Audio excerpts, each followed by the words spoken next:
Auto ಚಾಲಕನೊಬ್ಬ ತನ್ನ ಸಮಯ ಪ್ರಜ್ಞೆಯಿಂದ ಜೀವನ್ಮರಣದ ನಡುವೆ ಹೋರಾಟ ನಡೆಸುತ್ತಿದ್ದ ಗರ್ಭಿಣಿಯ ಪ್ರಾಣ ಉಳಿಸಿದ ಘಟನೆ ಭಟ್ಕಳದಲ್ಲಿ ನಡೆದಿದೆ. ಭಟ್ಕಳದಲ್ಲಿ ಶ್ವೇತಾ ನಾಯ್ಕ್ ಎನ್ನುವ 9 ತಿಂಗಳ ಗರ್ಭಿಣಿಗೆ ರಾತ್ರಿ 7 ಗಂಟೆಗೆ ಹೊಟ್ಟೆ ನೋವು ಕಾಣಿಸಿಕೊಂಡಿತ್ತು.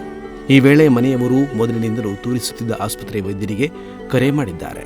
ಆದರೆ ಆ ಆಸ್ಪತ್ರೆಯ ವೈದ್ಯರು ಸ್ಪಂದಿಸಲಿಲ್ಲ. ಹೀಗಾಗಿ ಗಾಬರಿ ಬಿದ್ದ ಮನೆಯವರು ಪಾಂಡು ಜಟ್ಟಪ್ಪ ನಾಯ್ಕ್ ಎನ್ನುವ ಆಟೋ ಚಾಲಕರೊಬ್ಬರಿಗೆ ಕರೆ ಮಾಡಿದ್ದಾರೆ. ವಿಷಯ ತಿಳಿದ ಪಾಂಡು ನಾಯ್ಕ್ ಭಟ್ಕಳ ಸರ್ಕಾರಿ ಆಸ್ಪತ್ರೆಯ ವೈದ್ಯಾಧಿಕಾರಿಗಳಾದ ಡಾಕ್ಟರ್ ಸವಿತಾ ಕಾಮತ್ ಅವರಿಗೆ ಕರೆ ಮಾಡಿ ಮಾಹಿತಿ ನೀಡಿದ್ದಾರೆ. ಡಾಕ್ಟರ್ ಸವಿತಾ ಕಾಮತ್ ತಕ್ಷಣ ಗರ್ಭಿಣಿಯನ್ನು ಆಸ್ಪತ್ರೆಗೆ ಕರೆತರುವಂತೆ ಸೂಚನೆ ನೀಡಿದ್ದಾರೆ. ಹೀಗಾಗಿ ಪಾಂಡು ನಾಯ್ಕ್ ಉಸಿರಾಟದ ತೊಂದರೆ ಅನುಭವಿಸುತ್ತಿದ್ದ ಗರ್ಭಿಣಿಯನ್ನ ತಮ್ಮ ಆಟೋದಲ್ಲೇ ಆಸ್ಪತ್ರೆಗೆ ಕರೆತಂದು ಸೇರಿಸಿದ್ದಾರೆ.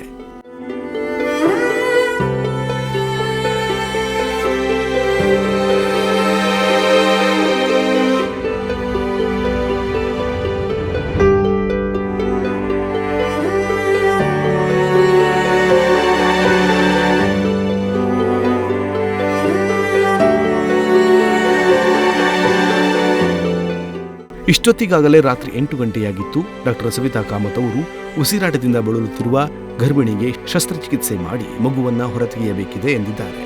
ಇದಕ್ಕೆ ಕುಟುಂಬಸ್ಥರು ಒಪ್ಪಿಕೊಂಡಿದ್ದಾರೆ. ಡಾಕ್ಟರ್ ಸವಿತಾ ಕಾಮತ್ ಅವರು ಇನ್ನೋರ್ವ ವೈದ್ಯ ಡಾಕ್ಟರ್ ಶಮ್ನನೂರ್ ಜೊತೆ ಸೇರಿ ರಾತ್ರಿ 10 ಗಂಟೆಗೆ ಯಶಸ್ವಿ ಶಸ್ತ್ರಚಿಕಿತ್ಸೆ ನಡೆಸಿ ಹೆಣ್ಣು ಮಗುವನ್ನ ಹೊರತೆಗೆದಿದ್ದಾರೆ. ಸದ್ಯ ಸರ್ಕಾರಿ ಆಸ್ಪತ್ರೆಯಲ್ಲಿರುವ ತಾಯಿ ಮತ್ತು ಮಗು ಆರೋಗ್ಯವಾಗಿದ್ದಾರೆ.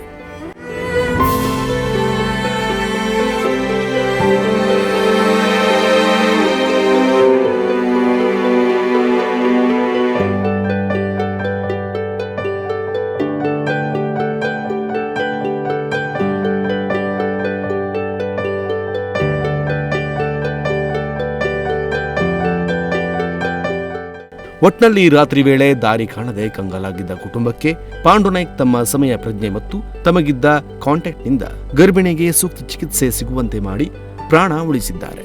ಪಾಂಡು ನಾಯ್ಕ್ ಈ ಕಾರ್ಯಕ್ಕೆ ಎಲ್ಲೆಡೆ ಪ್ರಶಂಸೆ ವ್ಯಕ್ತವಾಗಿದೆ. Nudisiri news desk Honnavar.